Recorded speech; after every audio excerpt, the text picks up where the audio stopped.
डोंबिवलीत झालेल्या आगीच्या भीषण दुर्घटनेमध्ये खरी जीवाची बाजी लावणाऱ्या अधिकारी कर्मचाऱ्यांचा अखेर स्वातंत्र्य दिनाच्या औचित्यावर सत्कार करण्यात आला। या दुर्घटनेमध्ये अग्निशमन दलाच्या जवानांनी लावलेल्या जीवाच्या बाजीला अव्हेरून वरिष्ठांनी त्याचे श्रेय अवघ्या 3 अधिकाऱ्यांना देऊन त्यांचा 1 ऑगस्टला सत्कार केला।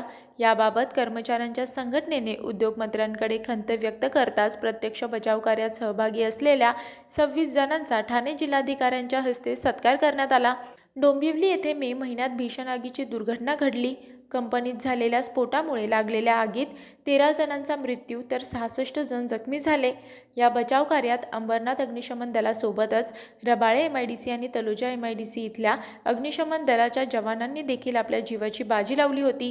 मात्र 1 ऑगस्टला MIDC स्थापन दिनाच्या कार्यक्रमात वरिष्ठांच्या मर्जीतल्या 3 अधिकाऱ्यांना संपूर्ण बचाव कार्याचे श्रेय दिले गेले।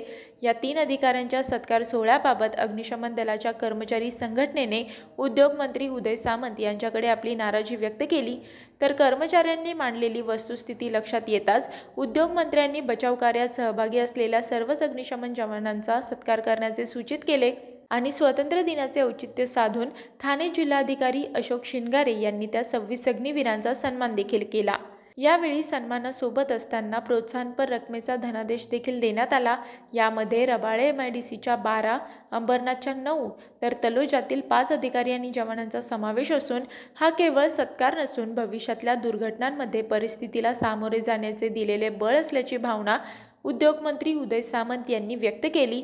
तर कर्मचाऱ्यांनी उद्योगमंत्री उदय सामंत यांचे आभार देखील व्यक्त केले। मी वर्षा काटेकर, योद्धा न्यूज, नवी मुंबई।